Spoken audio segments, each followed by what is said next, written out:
years of experience in the pharmaceutical industry at an affiliate, regional, and global level. Antonio's passion is inspiring and motivating others to improve and embrace change in matrix organizations. Hi, Antonio. Welcome to the Future of Health Summit. Hello, Thomas. Thank you for the invite and really happy to be here. Antonio, the pleasure is all ours.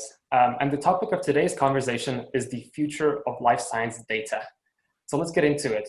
Antonio, why is data so important today, and what can we do to get the right kind of data? Well, Thomas, I think the best way to start answering to that question is actually for us to start thinking about the future of the medicine and what will that future bring to our societies and business models in the future. So, for example, any kind of concept of the future or any possible prediction will always have the technology and the data in the main core, as we know, of those concepts. And that, I would say, it's not only a reality for me, but it's more than ever a reality to the industry that I'm part, that is life sciences, but as well healthcare as a major industry. And even in other industries, they are understanding the same from the current reality. So for example, just to share a quick numbers so we can better understand some of the context, healthcare organizations, they are expected to invest in medical mobile applications with an estimated spend of 1.5 trillion US dollars. So it's a huge number, and they will invest mainly that kind of amount of dollars in health monitor, wearables, technologies, mobile apps during the next couple of years.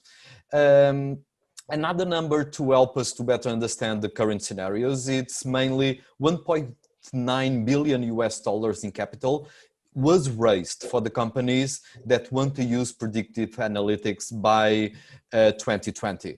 So 70% of those companies, they will start using predictive analytics very soon. And some of the companies that I was part, they are already doing that. But let's imagine, even after COVID, the numbers might be even higher because one of the learning lessons that we have from the COVID or the Corona situation is actually we were forced to start entering in this digital era more than ever. So, for example, phones to patients telemedicine has grown exponentially, where mainly 72% of the hospitals and 52% of the physician groups in US and Canada, they are starting to use all of that technology. And again, COVID have been a reflection of all of that. So I would say, and it's my humble opinion here, the biggest medical systems in the future, they are going to be the ones that will have several different devices monitoring the lives of millions of patients at the same time. And understanding and looking to see from our medical records, DNA sequences, biometrics, if a specific patient have any kind of emerging signs or any kind of indication of any possible diseases like cancer or diabetes and so on. So we can more effectively in the future with the use of technology and data to prevent those diseases from actually even existing. And I think it's a reality. And if we remember the day that we saw the movie from Spielberg, so Minority Report, most of the technology and the advances that we saw in the movie, they are already here, like virtual augmented reality.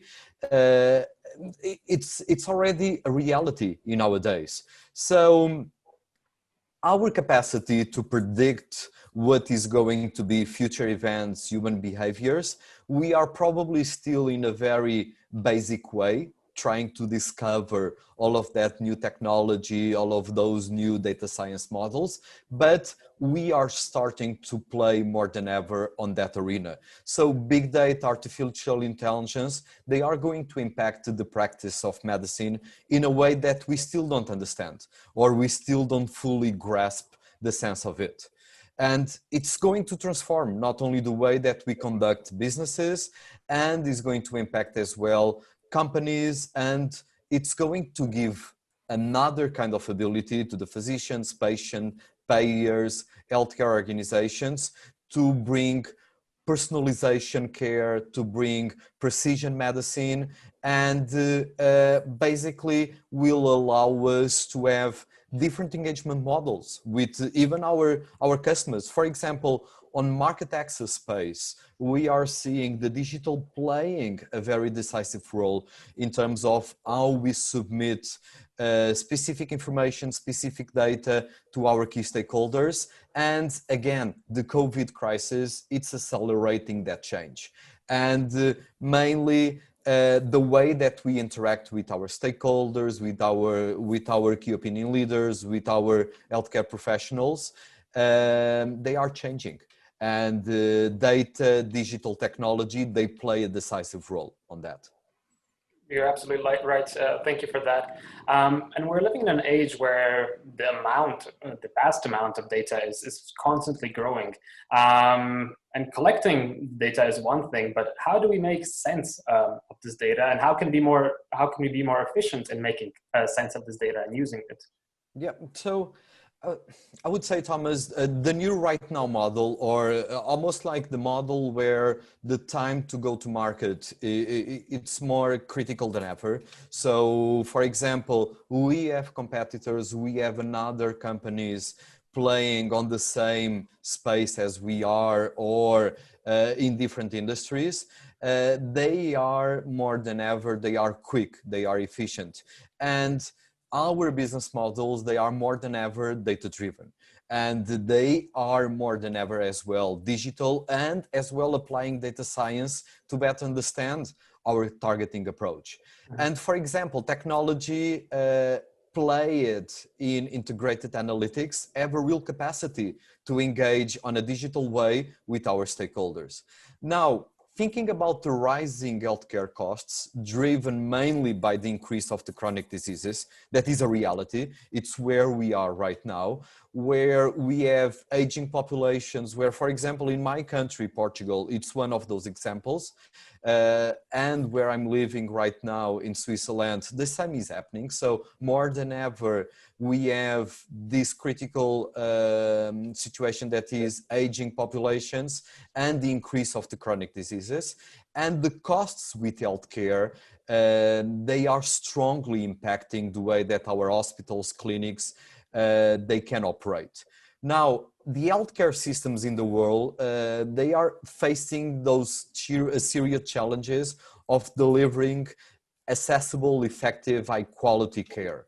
And the way that the data is playing a decisive role in that, it's critical. So for example, we have already hospital healthcare institutions using data to predict what is going to be the hospital intakes, what is going to be the admissions, and to make some analysis in terms of available financial and human resources to reply to those situations. And for example, COVID was a clear example of that. The most advanced countries, they were already applying data science in order to predict what was the hospital admissions, in order to better use the resources that they have. At the same time, we have growing opinions, and my opinion goes on that as well, that among policymakers and researchers, that we have a significant share of the current healthcare spending in more modern health systems. And the use of those healthcare systems, they can be better reallocated to the use of quality of care. And here, again, we are speaking about medical devices, we are speaking about medication, we are speaking about as well how much training and continuous medical education our medical doctors, they are receiving. And that plays a decisive role, not only in terms of how the healthcare organizations they are operating, but as well the way that they look to the data. And the data will mean more than ever in the future the capacity to make better decisions. And here I would say, Thomas, what is critical, not only in my industry, so pharmaceuticals and biotechnology, the use of the data, what is more critical than ever, it's to use the data to make the better decisions as possible. And the data should be available from several different sources. And we have sources that are public data sources, and we have the volume and the capacity, or we need to have the volume and the capacity to handle with all of that data in a very systematic approach. And that, I would say, it's part of the competitive intelligence or the competitive advantage of any company. All right, and you spoke about the pharma and biotech industries.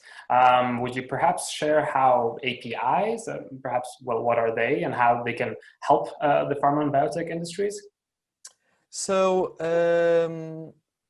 the APIs, and some people sometimes, especially in the pharmaceutical, the API might mean another thing. But let me probably try to explain a little bit what is the API according the context of this conversation, so everyone can fully understand where I'm going with some of the explanation. So being connected in nowadays, it's always an amazing thing, right? So we are connected to any kind of website. We are connected more than ever with several different devices, and we can almost like search for a plane ticket, or we can buy a book in Amazon anytime, anywhere. So we are connected to the world in a way that we never saw before. So the applications, they are connected as well. So the applications, they are connected with each other. And for example, every time we book a flight, we just need a few clicks away. But the way that the credit card information connects, or our banking information connects with the companies that are taking care of our reservations, that is mainly due the application programming interfaces, or as we call it, the APIs. So basically the APIs, it's that engine under the hood from a car terminology perspective that is always behind the scenes, that is making the communication between several different applications and several different websites or databases, for example. Now, more than ever, the APIs currently in our industry, they are helping us to understand how can we make the use of the data that currently is public in the best way as possible. We are as well seeing that several of the different progresses and some of the different discoveries that we are doing on the genome sequencing, or even trying to understand more from the human genome, for example, or even from biometrics or biomedical information or data, the APIs, they play a very decisive role. So again, pharmaceutical and biotechnology, they are using almost on a daily basis those connections to those APIs. Right, so what kind of data can we get from these APIs?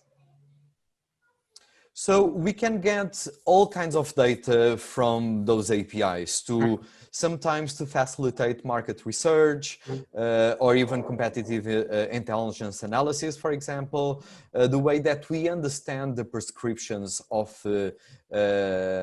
medical doctors, the way that we do segmentation, profiling, and even the understanding or the clustering of our groups of customers, the way that we as well, we understand how we need to design the best patient engagement services, and even to improve the use of the data in terms of integration, collaboration, and then user experience. So for example, many different APIs on the market, they can help us in several different analyses. And again, we can go from scientific research, we can go from competitor analysis, we can go always with a very careful of the data security and data compliance regulations and data privacy, but we have several different kinds of data sets. So for example, only with pharma, several different data sources, they are coming and they are helping us to have different perspectives in terms of electronic medical records, in terms of biosimilars, in terms of registries, in terms of medical claims, in terms of patient or physician level data. And those regular data types, they can also be in non-traditional formats like social media, claims, reference data, data from advisory boards, for example, sales consumption, and so on and so on. So it's almost like impossible, Thomas, to say or even to track all different kinds of data applicable to pharmaceutical and biotechnology. They are so many, and they are applicable to sometimes R&D, and other times to medical affairs, and other times to commercial, marketing, sales. But what is important for us to know is to have proper understanding and assessments to understand what will be the best data sources and connections to our needs. So do we need the data to any kind of genomics information or any kind of genomics analysis, if it is to clinical trials, if it is to case notice, or whatever. So we need to understand where do we want to use that data and the purpose, and what will be the benefits that we want to have that data for. Right. Thank you for that. I absolutely agree with you.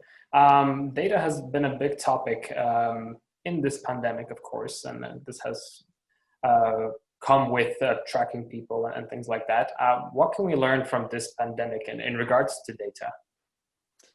Yeah, so Thomas, as we know, places that we usually went, they are closed now, or now we need to use masks almost all over the places. So the events that we were looking forward as well, like any kind of congresses, seminars, whatever, they are being cancelled as well. And the way that pharma and bio companies field force teams, they are interacting with the healthcare professionals, physicians, nurses, etc. They are changing, and we are being impacted of that. And of course, more important than ever, our heroes, our healthcare professionals that are on the field, that are actually taking care of several different complex situations from our patients, they are facing new times. And the crisis in several different ways is bringing out of the worst in several different companies, like department silos, inactivated digital channels, or even like constraints on data integration. But in some of the cases, it's bringing the best in several different companies.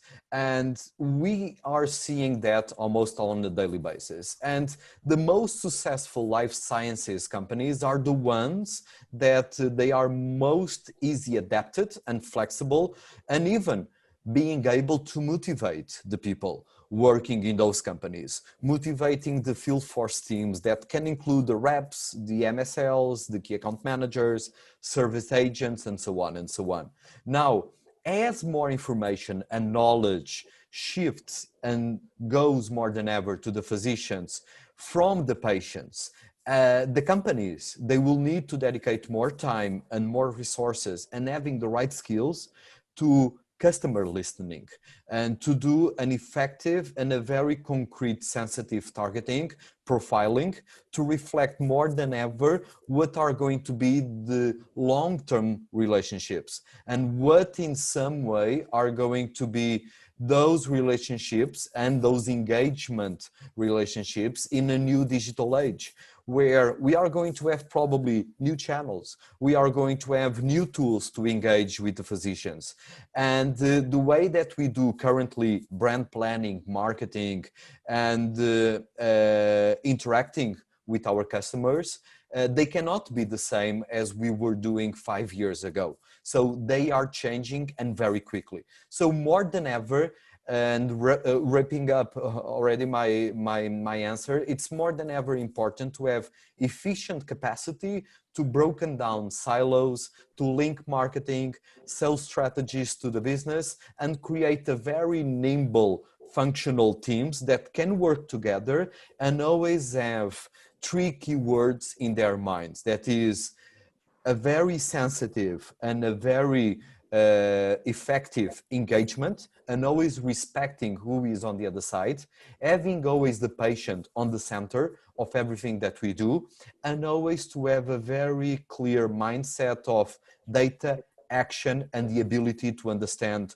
knowledge and information from the data. Right. Thank you, Antonio. I absolutely agree with you. And just to bounce off your comments about conferences being canceled, things like that, we also had to shift Future of Health, our original summit in April to October. We are actually currently holding it in October. It's going to be hybrid. In regards to our conversation, though, do you have any final key takeaways for our audience and the people listening regarding this topic? Yeah, of course, Thomas. So I would say nowadays, the way that healthcare professionals, they are interested in getting more information, it's always in a more flexible way.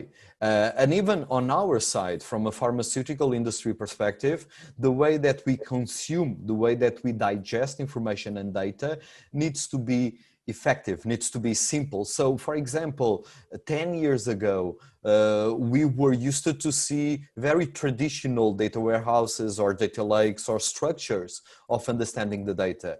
That probably was the reality in the past. Nowadays, it needs to be simple. It needs to be more than ever modern data warehouses that can enable rich data sets with a real capacity. And here it's almost like it seems a little bit unfair to our IT colleagues or sometimes to our technology colleagues in the companies, but we need to have a real-time capacity in making the data sets available with quality that it's available to the analytics and to the data science models that I'm playing so much my focus and my concentration, and that will always play a huge difference. So my key recommendations or probably lessons that I can share with the audience is try always to adapt to the exponential and increase of the data, always with a fresh perspective, always with a perspective that more than ever the data is being generated from cloud-based systems. So more than ever, we are not installing software in our machines. No, we are accessing cloud-based softwares and systems. And having that ability to connect the APIs, so to connect those sources directly to our systems and to have a perspective of embedded analytics will always require the right skills, the right professionals, and the right mindset. And that will be decisive. Great. Thank you so much, Antonio. It's been a pleasure to have you on today and looking forward to seeing you in the future. The same as well, Thomas. Thank you so much for the invite again. It's been a pleasure. Thank you again. Thank you, Thomas. Bye-bye.